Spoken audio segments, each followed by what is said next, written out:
I have to tell you, I read this book the summer of last year. I don't remember exactly how I came across it. I think one of my colleagues had introduced it. I read it, and I was like, this is one of the best things I've read. And the thing that I shared with my team was that, in many ways, we represent the brand for Capital One.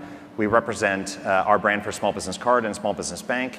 And we really operate as leaders in the field. More than anything else, what a salesperson does and what a leader does are strikingly similar. And the more we think about ourselves as leaders and representing the brand and representing ourselves, the stronger I think we are as both people and also as professionals. And so we asked Deb to come and speak this morning to introduce it to the small business banking team. I know you all got it in your box yesterday. I strongly encourage you to read it. I think it's incredibly compelling.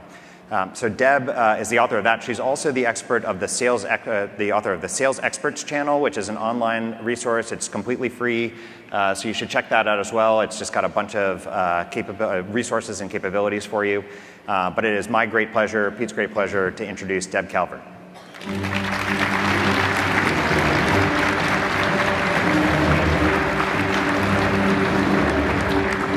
Thank you. Welcome.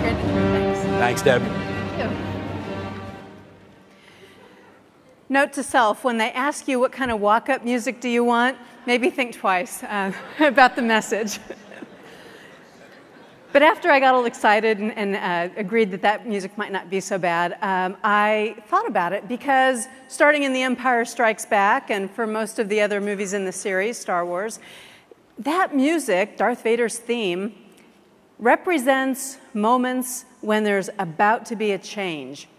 And that momentous change is going to be the result of a decision. Those times when that music comes in, there's a decision being made about a choice. And actually, that's what we're going to talk about. We'll be talking about choices that you can make, choices that are easy to make and easy to implement. So that's the good news, especially for all of those of you who were having the dance-off at 2:30 a.m., I hear. I'd like to invite you to stand up because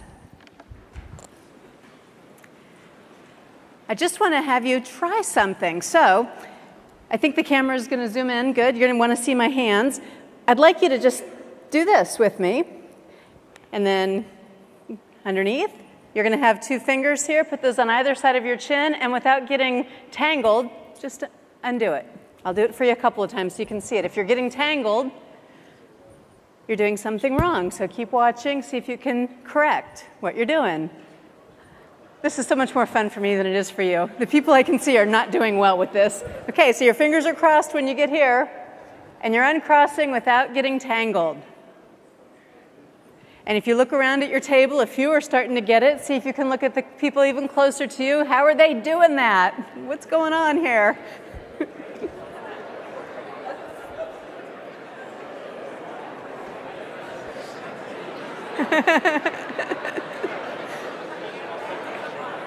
Shall I tell you, because we just have a limited amount of time?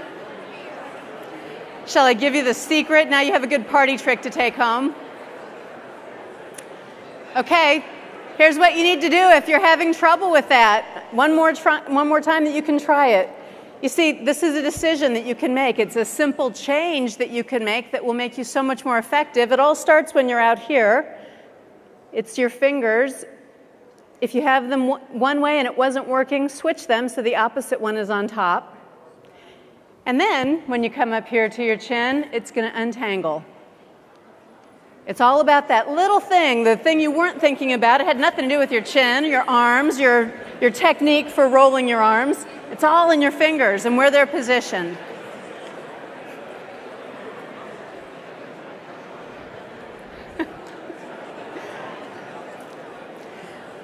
Okay, Darth Vader music, crazy little party trick. Maybe we ought to do some work here too. So this is what I would like you to think about, though. I'd like you, as we're talking for the next 40 minutes or so, I'd like you to open yourself up to thinking differently about simple little changes that can make all the difference, these momentous times when you get to make a difference. What we're going to be talking about is leadership. We're going to talk about two really important questions pertaining to leadership. The first one being, well, what exactly is a leader? And the second one being around your identity. Right? Who is a leader? Is it just those two guys who are standing up here? Are they the leaders? No, it's not just Will and Pete. There are other people who are leaders, including maybe some of you. So we're going to explore that. One of the first misunderstandings about leadership is that it's a title. And so I just want to clarify, when I say leader, I don't mean manager. I'm not talking about those positions on the org chart that are higher than yours on some hierarchy. The definition of manage, if you go way back to the word origin, it meant something like to handle. It was about training horses way back when. But it comes from the root word mano, like in Spanish, hand. And it means to handle. So managers are people who get work done through other people. They handle the day-to-day. And that's a really important role. And no matter what your title, there's probably a lot of things that you have to manage. And that's good work. That work doesn't go away. But it's not leadership. To lead means something different. And it comes from the root word laden. That means that you are guiding. When you are a leader, the work that you're doing is to guide. So I'd like to give you a visual for this, right? First of all, if I need to be guided somewhere, it suggests perhaps it's a place I haven't been before. So if you are to lead me, if I'm going to look to you to be my guide, it's probably a place I haven't been, and it might be a place that I don't think I can get to on my own. I need you out in front with the machete, chopping down the vines and making it easy for me to make my way to wherever you're going to take me. Now, interestingly enough, when you can go get a degree someplace, you might get an MBA that is about management. There aren't a lot of places, more than there used to be, but not a lot of places, just like in selling, not a lot of places you can go to get a sales degree. There aren't a lot of places where you can go and study leadership, what it looks like to guide people. And so we have to make it up on our own. And because we have to make it up, and we all have different experiences and backgrounds and examples, because we're making it up, we often don't get it quite right. So I'm going to ask you a question. I'm going to survey the audience and do my best to get a good read, because I'd like you to answer this question for me. You only get to pick one or the other. Are leaders natural born, or are leaders self-made? That's the question. Are leaders natural born? They are imbued with certain characteristics, charisma. Are they able to lead because of some of those innate characteristics, or are they self-made? So show of hands for those of you who think it's natural born. Up high so I can see, keep them there. Okay, that looks like it's about a third of the room. And remember, you're only voting once, so self-made. Let me just check and see if that looks like. Okay, looks like a majority are saying self-made. And there is a scientific answer to this question. It's a good question. So I can tell you, based on research, without a shadow of a doubt, that every single leader, every single one that has ever been or ever will be, was in fact born. It's true. And every single leader that has ever been or ever will be also made choices, simple decisions that caused them to be a person who others wanted to follow through the jungle, to entrust with that machete to chop down the vines. And that includes you. If you are to be a leader, then you're going to make choices, and you will be both born and made as a leader. Okay, well, this does bring up a really important point that we need to make, and it's this. If we think about you as a leader, no matter what your job role or your authority, no matter what else is involved, because, by the way, you are a leader. People are watching you. They're paying attention to what you do. They are following your lead. And what that means is that you make a difference. Like it or not, know it or not, on purpose or not, you are already a leader, and you're already making a difference to the people around you. Now, the problem with that is that if you've never thought of it this way before, with your customers, with your colleagues, with your family and your friends, the people that you encounter, if you've never thought about it this way, then you might be accidentally leading people in places where you don't really want to take them. So we have to work this out. One of the most important questions, perhaps, that you will ever ask yourself isn't this one. It's not, will I make a difference? We get caught up in that one, but the truth is, you already make a difference. So this question isn't valid. The better question, the one that I'm going to challenge you this morning to think about, is this one. Will you make the difference you want to make? Will you, in fact, make the difference that you really want to make in the work that you do for the people that are around you? Now, that requires some thought, and you might not have time to do it here at this conference, but I hope you'll do it going forward. I hope you'll be in touch with me as you do it. I'd love for you to link in with me on LinkedIn, because I love to hear the stories about what happens next after people think about this. Because before you can find out if you're going to make the difference you want to make, you have to know, what is that difference? You have to work it out. What is that difference that you want to make? And it can be pretty heady stuff to think that through. And you'll get some ideas here, I'm sure. For those of you who are sticking around for the next 2 days, I got a little sneak preview of some of the content. I think you'll have some time to reflect on this. Okay, so what does this have to do with buying and selling? Well, I think it has everything to do with buying and selling, because in sales, so often, we make a difference we never intended to make. We emulate something we never meant to, and we accidentally take our customers to places where we didn't really intend to take them. So we did some research, and I won't spend a lot of time telling you about that research. Suffice it to say that it was with B2B buyers in every sector, as well as with successful sellers, and it was done through the Santa Clara University. It was academic research. And we came up with this conclusion, and it was a compelling one. There's so much that went into this conclusion. And it's simply this, that your buyers, B2B buyers in general, there were no variations, buyers want sellers to exhibit leadership behaviors. You know, they shy away from, and there are all those stereotypes out there about salesy behaviors. And buyers emphatically told us, they've told you too, that that's not what they want. They don't want those stereotypical Wolf of Wall Street kinds of behaviors. So our research started with the premise that they must want something else instead. And we went to test to see if 30 established, known, evidence-based behaviors more typically associated with leaders, if that's what they wanted. And those behaviors, just to give you a flavor of them, they're on screen now.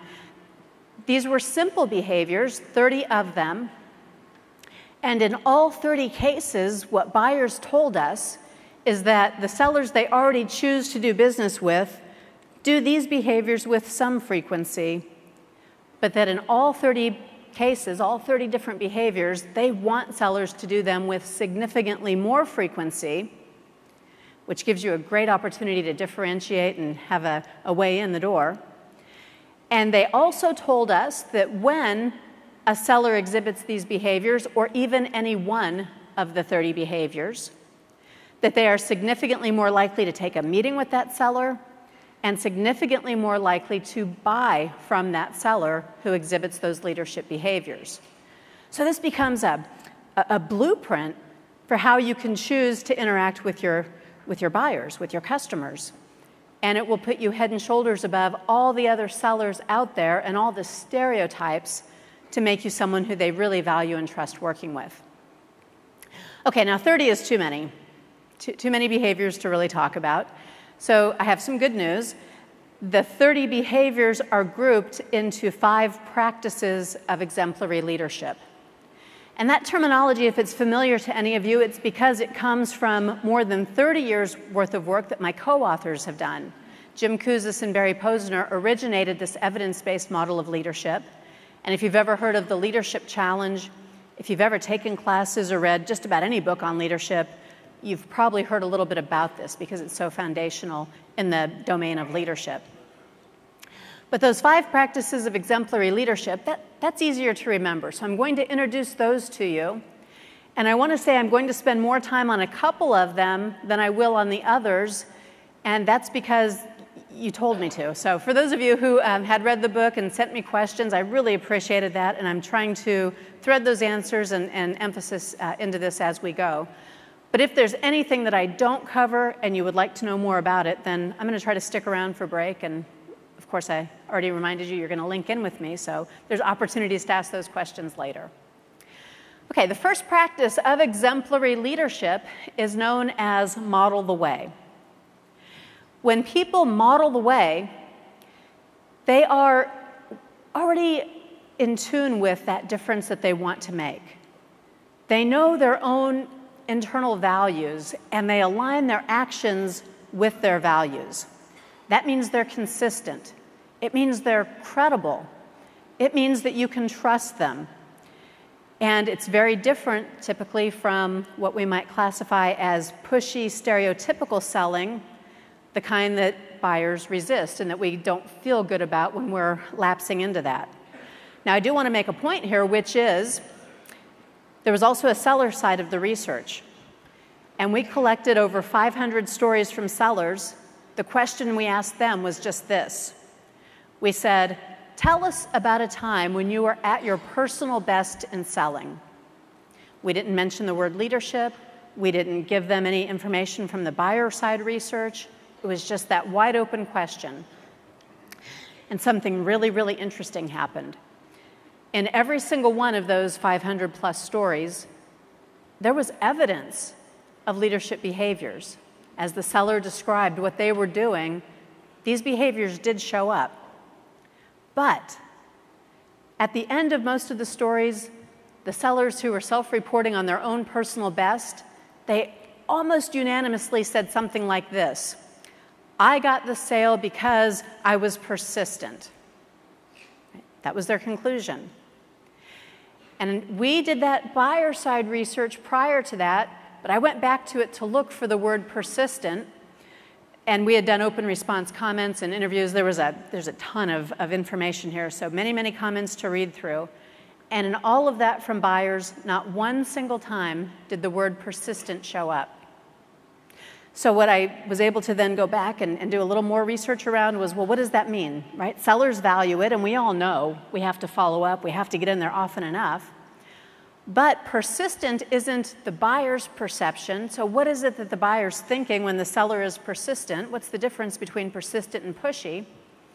And it came down to, what is a seller doing when they are persisting? Okay? So how are you showing up with your buyer? And here's a spoiler alert. It's not, hey, just calling to check in, what's up? Right? Because that becomes annoying to buyers.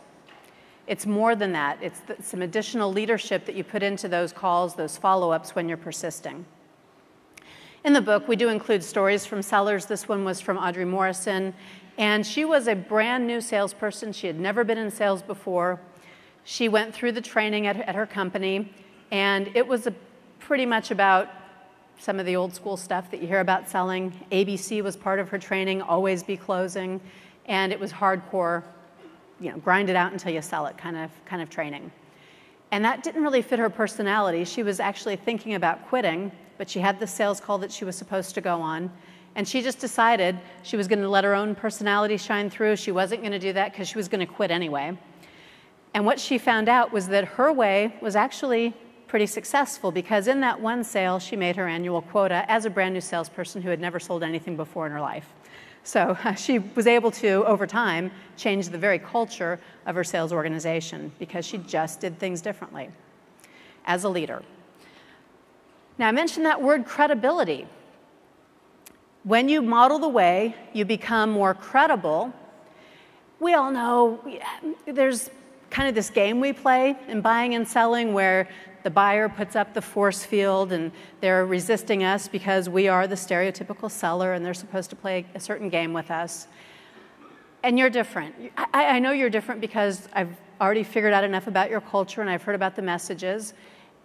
And you don't want to be perceived as that stereotypical seller. In fact, it's not fair for you to be perceived that way because that's not how you intend to interact with your buyers. So what you would want to know then is that your buyers are super sensitive to this. They expect it from you, and we have to disprove it before we can prove ourselves to be something different. And there's a very, very simple way that you get to disprove it. It's so easy that you'll probably, about half of you will already be doing it, and the other half will be reminded. And the simple prescription to build credibility initially and to keep credibility over time is to de-WYSIWYD. De-WYSIWYD. That's spelled D-W-Y-S-Y-W-D,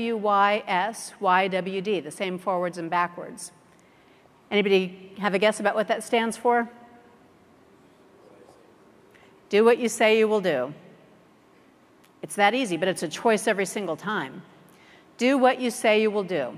And buyers, they're hard on us at first because they have such low expectations.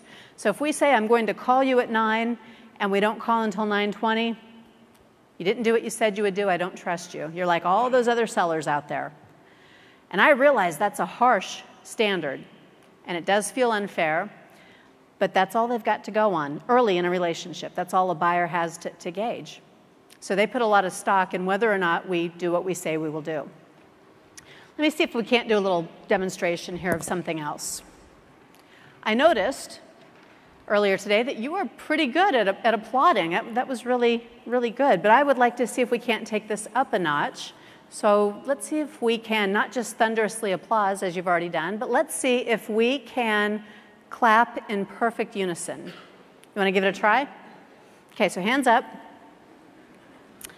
Let's see, we'll do it this way. I will count to 3, and on 3, we're all going to clap just once in perfect unison. 700 people clapping in perfect unison. Let's see if we can do it. Are you ready? Hands up. 1, 2, 3.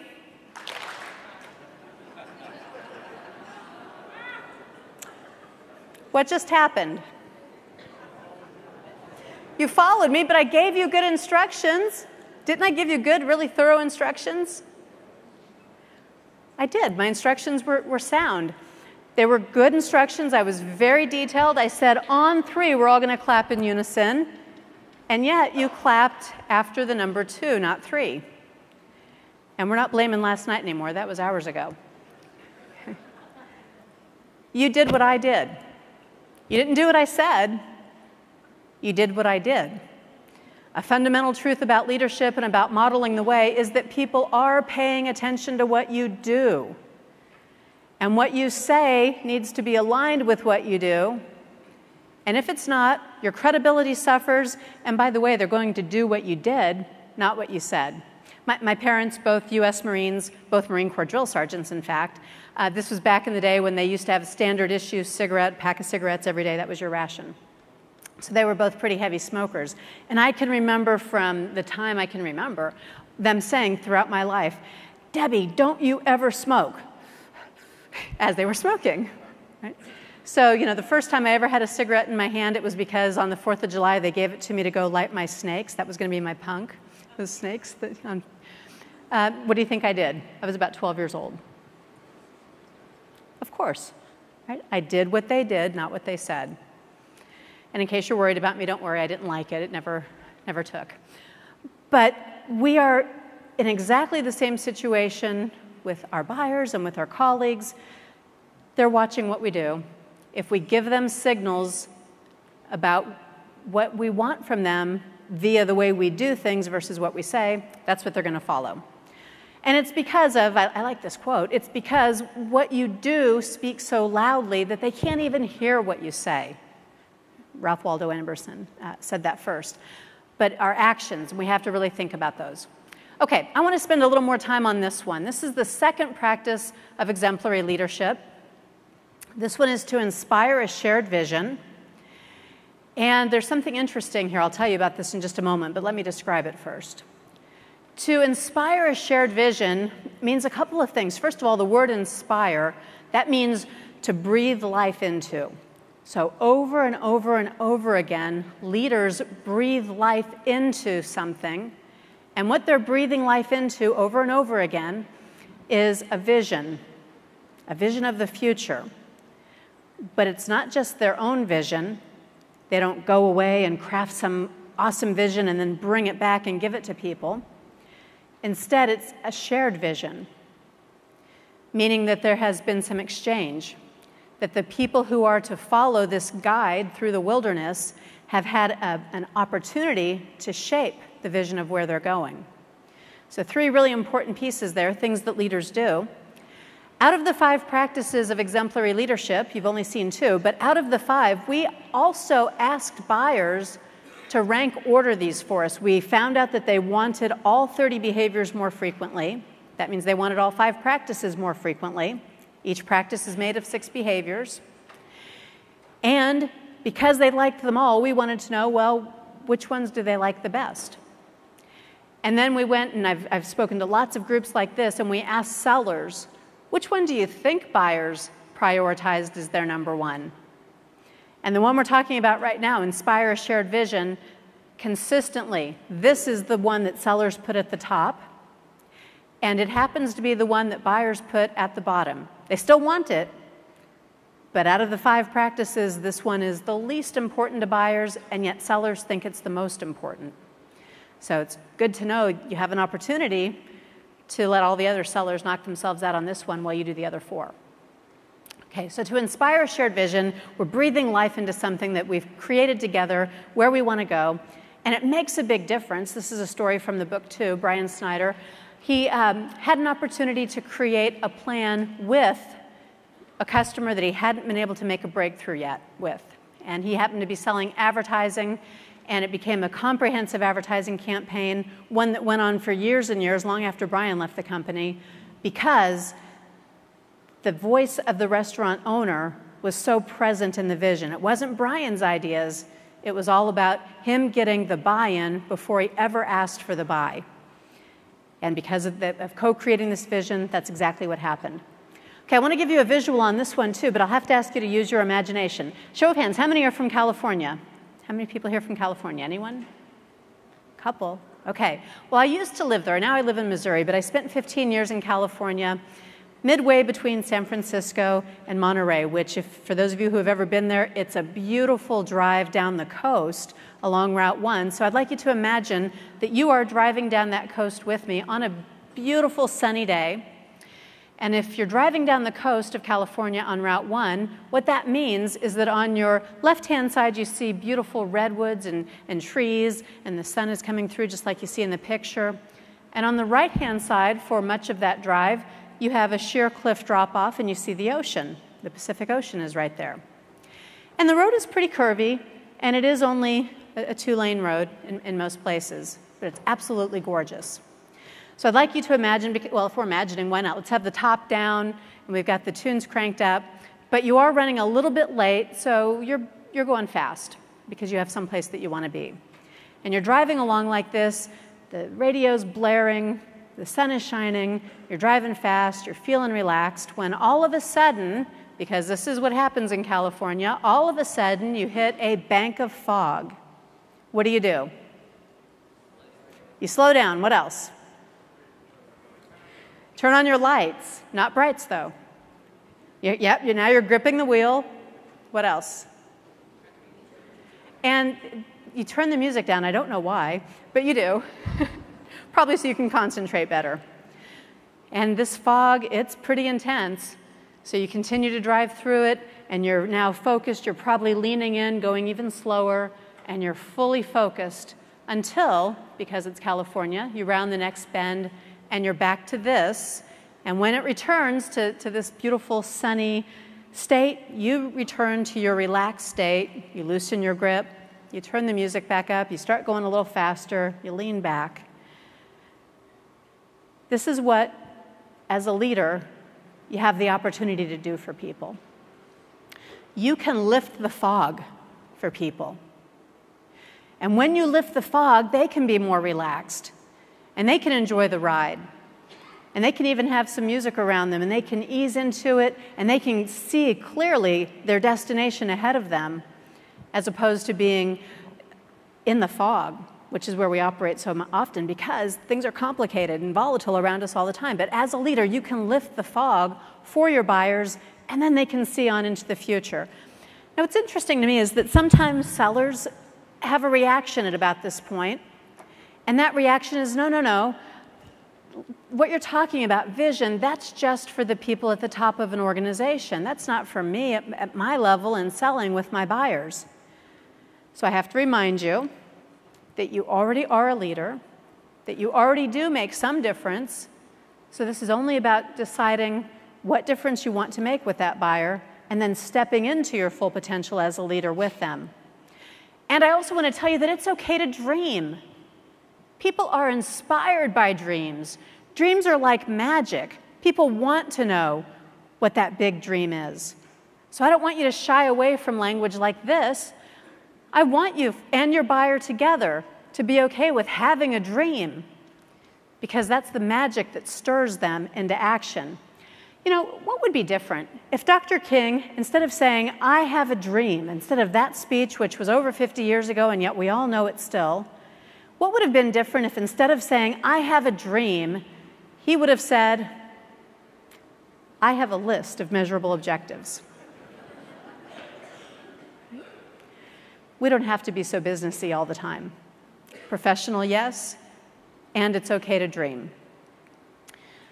The third practice of exemplary leadership is to challenge the process.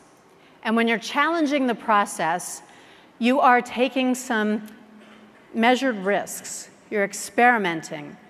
You might even be failing, but learning so that you don't fail again. When you're challenging the process, you're not accepting that the status quo is all there is. You're not defending the status quo. You're continually looking for incremental little improvements, and you're opening yourself up vulnerably to be okay with learning. When you do that, your buyers respond, they admire it, but they also respond by also feeling safer. They could take a few little risks too. And they could learn, and they could fail forward and learn and try it again with you because you're a partner to them. When sellers do this, it actually has some pretty impressive results in terms of sales productivity. So in addition to being a leader and being differentiated and having buyers who are more willing to meet with you and more willing to buy from you, we know that this particular set of behaviors, the 6 behaviors under the practice of challenging the process, cause sellers to say that they are more productive, to report that they are more productive than their peers report themselves being. So I'd like you to ask you to picture something. You're just going to get a mental image in your mind. I'd like you to imagine that you are up here on stage, back all the way up here against the wall, and there's an exit door back there. I would like you to imagine that from this position at the back of the stage, that you are going to create the perfect paper airplane that when you launched it, it was going to hit that door way back there. That's a long distance, but you're going to create the perfect paper airplane, and I just want you to picture what your airplane looks like. That's your task, is to fly it from here to there. Show of hands, how many of you are picturing something that looks a little bit like this? It looks almost unanimous. Okay, almost everybody has this kind of an airplane. Anybody have something significantly different? No hands. Well, you know what I would do? If I had to fly something from here to there, I would get something with some weight to it. Maybe I'd go out in the parking lot and grab some gravel, and I'd roll it up in paper, and then I'd know it had some weight, and I could launch that and perhaps hit it all the way back there. But you're saying, Deb, that's not a paper airplane. Says who? The only objective, I didn't say you had to make one that looks like this. The only objective is to get from here to there with whatever it takes. And see, this is the problem. We don't challenge the process, and we don't make effective decisions and products to get the job done because we sometimes get mired in what we've always known before. We don't get the old ideas out of the way so that we can replace them with new ideas that would really work. The guy who said the quote you see on screen, his name is Dee Hock. I understand that he is the founder of the credit card. He's the first guy that ever thought differently, and he was at Visa Bank at the time. So if any audience was ever going to challenge me on this would be the one. But I'm pretty sure that's the case with Dee Hock. So you wouldn't have credit cards if you didn't have somebody at one point thinking completely differently about how money could be spent. Okay, here is the practice I want to spend the most time on. This is to enable others to act. It means giving space to other people, trusting them, delegating to them, involving them, dignifying their decisions, cooperating and collaborating so that they are fully engaged in whatever you're doing. And maybe this won't surprise you, but when we asked buyers and sellers to rank order these, this is the one that buyers put at number 1 by far. And it's the one when I've surveyed sales audiences that they say it's probably number 4 or 5. So it's the one that turns out to be the most important to buyers and maybe the most neglected by us. A buyer in our research said it this way: they invite our input, keywords there, they invite our input so then adjustments can be made and they recognize our contributions. We don't want to go and do all the work for them and come back and have something that doesn't quite meet their needs. We want them to come up with the ideas and to participate along the way so they have the ownership.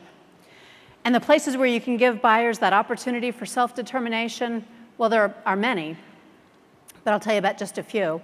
One of the most important ones is in every conversation that you conduct with a buyer, they want two-way dialogue. Out of the top 10 behaviors, out of those 30, 4 of them fell within this practice. And one of the behaviors that buyers put very close to the top was that they want to have a two-way dialogue with the salespeople they work with. They don't want a one-way needs assessment where you're asking questions as if it's a survey. They don't want you to come and pitch to them without giving them any opportunity to have some input in that conversation. It's really important that it be a two-way dialogue. And they also don't want you to be deferential to them. They don't want you to choose behaviors that cause it to seem that you're in a position of weakness, and they don't even want you to say things like, I know how busy you are, I only want to take a minute of your time. As polite as that sounds, buyers actually think that you must not have much of value if that's how you're opening. So I found all of that to be very interesting. And then, of course, they want to be involved in decisions, and they want to co-create solutions with you. So even if it is a particular solution that you're going to offer, to give the buyer some voice and some choice before you launch that on them. Okay, so what you're really doing as a leader when you engage with your buyer that way is that you are dignifying that they too are a leader and that they're going to make a difference and that they want to be able to be inspired by the difference that they're choosing to make too. Eleanor Roosevelt said, a good leader causes others to have confidence in the leader, but a great leader causes other people to have confidence in themselves. And that confidence, that's what you want. You want your buyers to be confident so there's never any buyer's remorse, so that they have absolutely no interest in talking to your competitors who come in after you do. Right? Confidence in themselves because of the confidence in you.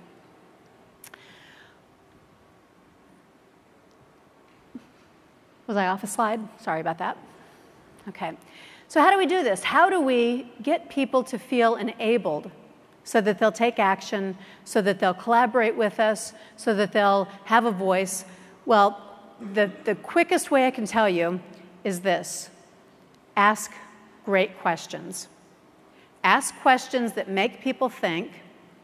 Ask questions that get people engaged. Ask questions that take people to a place they haven't been before, at least mentally.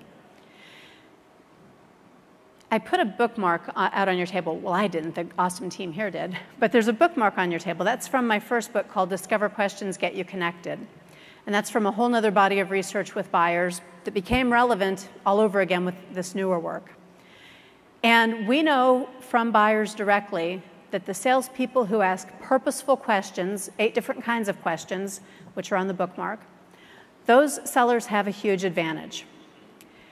And just to show you the power of a question, let me remind you that I asked you one before that made you sit up. I could watch the audience sort of sit up at the time when I asked you that question, will you make the difference that you really want to make? And I asked you, what is that difference that you want to make?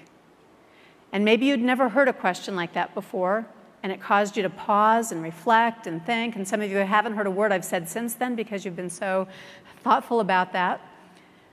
But that's what quality questions do. They create value in an instant, which is free, by the way. It doesn't cost you a penny to ask a great question. And great questions also create bonds of trust between people. You can think about the people in your life who you trust the most. And if you think about your interactions with them, I would be willing to bet you that they ask you the hard questions every once in a while. You trust them because they ask you the hard questions. Here are some of the words in that research that we did with buyers. This is going back now 7 years and more, but it was reaffirmed by the new research. This word cloud, these are the words that came up most often when we interviewed buyers after they had meetings with sellers who were using Discover questions, good, purposeful questions. How would you like your buyers to use those kinds of words about you? They're pretty good words. And you can give them all of that. You can give them clarity. You can help them to feel more knowledgeable and to think you're knowledgeable. You can build trust with them. You can help them to say, hey, that is the one seller that I actually look forward to talking to because of the power of your questions. So I'm going to take you through a couple of things related to questions pretty quickly here. These are myths about questions that are all untrue. These are all apprehensions that people have about asking more questions. It's because when we think about questions, we typically think about movies where you've got somebody up on the witness stand and they're a hostile witness and they're getting interrogated by an attorney, and pretty soon they have the breakdown, you can't handle the truth. Right? That's not how you'll ask questions. You'll do a better job. And your questions will be equally, though, revealing and equally powerful to have an impact on someone, a positive impact. Well-crafted, well-sequenced questions, when asked with the right intentions to help someone else, none of these myths turn out to be true. Okay, now what it boils down to is that two-way dialogue.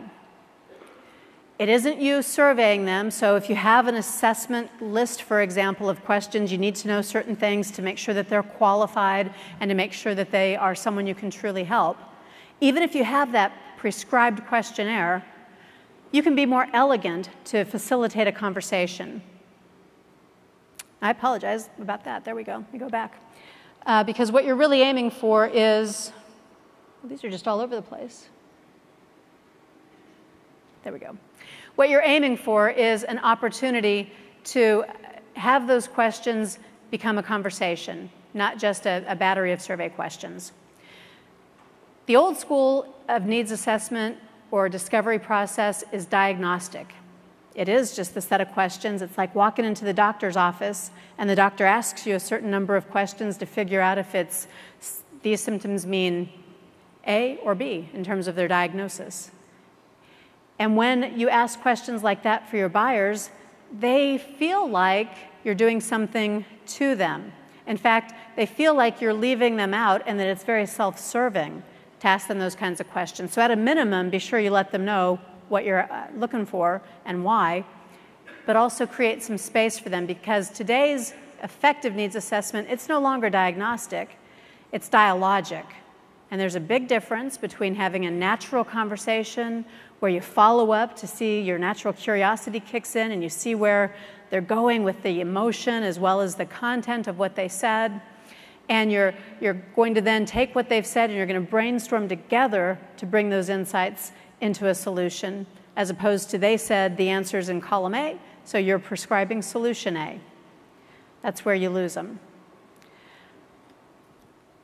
I'm giving you some examples here of diagnostic versus dialogic. Feel free to take a photo. I think you'll get these slides later too. But the difference between the questions you see on the left and the ones you see on the right are about dialogic on the right and diagnostic over on the left. And when you ask the questions on the left, which are routine questions, there's nothing inherently wrong with the question. But what's happening is that you are signaling to the buyer that you're evaluating them and that you're about to do something to them as opposed to something with them. And so they'll begin to shut down. They'll give you the answers, but you're going to have to work really hard later on to bring them to that place of buy-in and moving forward to advance the sale to a purchase. The more dialogic questions, they draw the buyer out. You're helping them to start to see that vision. You're lifting the fog for them so that they are participating and they can see the road where they want to go. And they still need you to guide them, but they're excited now about that journey. Okay, so this is all, as I said, it's in that book, and you've got the bookmark, which on the back side of it tells you more descriptions about the 8 purposes of questions, because we just don't have time for that today. But you will become a leader when you're enabling others to act, and questions are a great way to enable. But questions are only good so long as you also employ good listening. Asking the questions is half the battle. The other half is really, really listening.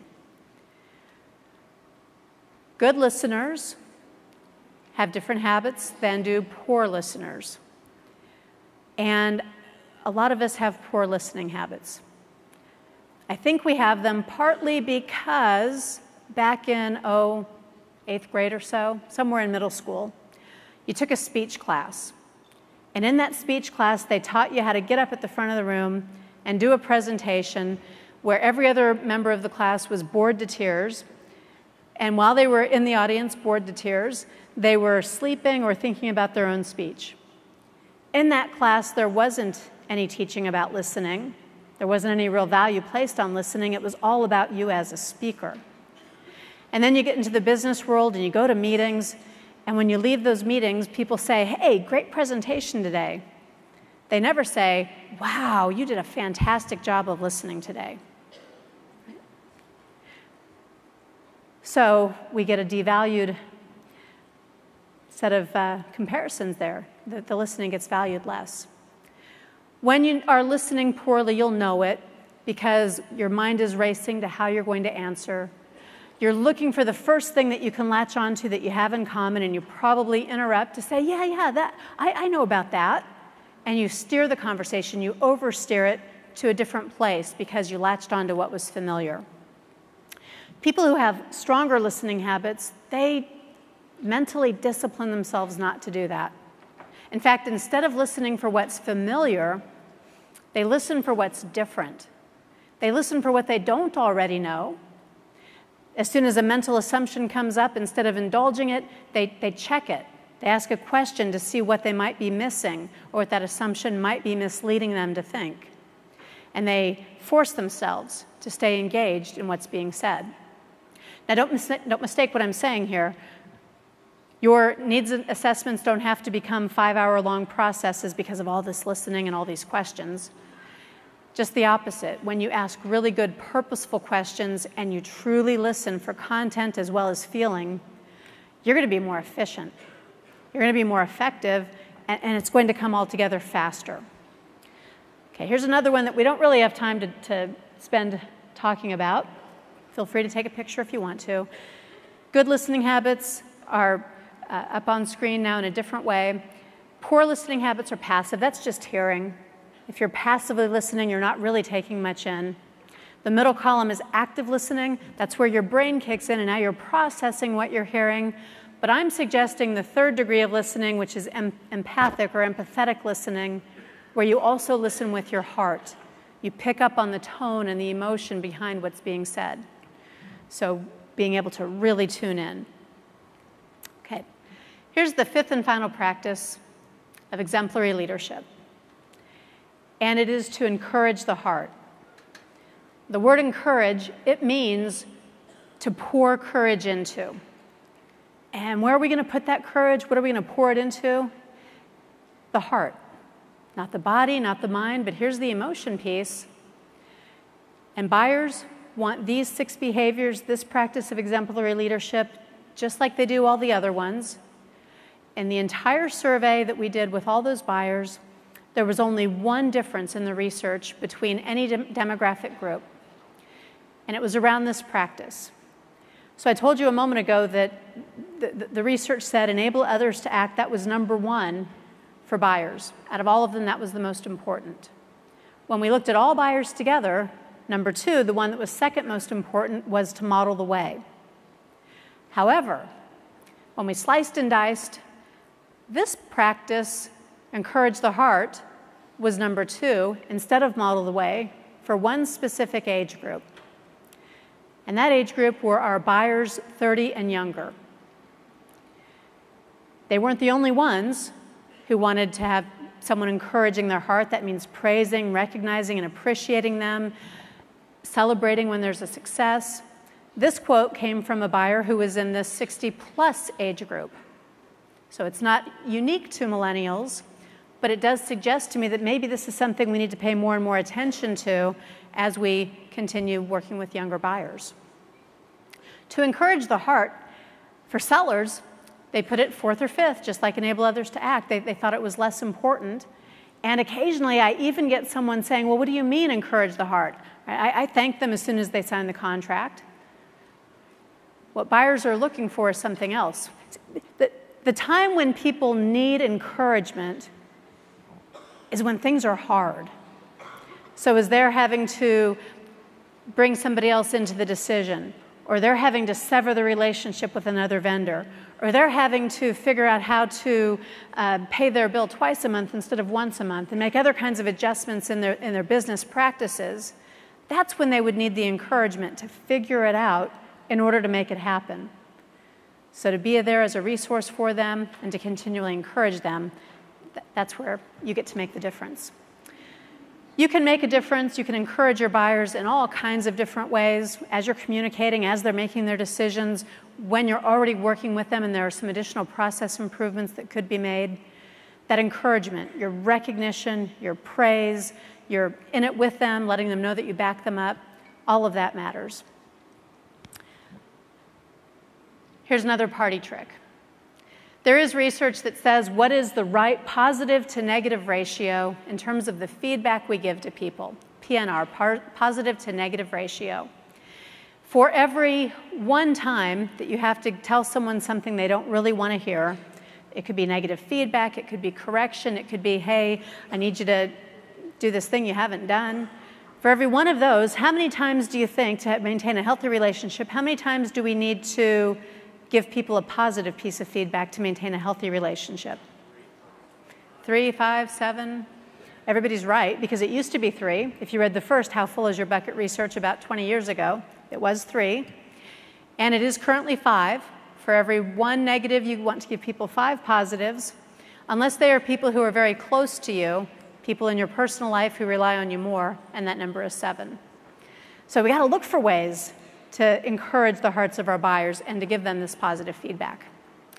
Okay, those are the 5 practices of exemplary leadership. We did them in a whirlwind. There are 30 behaviors. The point really is this: you have a choice to make. You have lots of choices every day that you can make. And in each and every one of those, you can choose salesy behaviors. You can choose leadership behaviors. You get to decide how you show up. And it breaks down to you making the decision. It is a decision. And that decision is, what difference will you make? It's yours. Yours is the choice. What difference will you make? Thank you.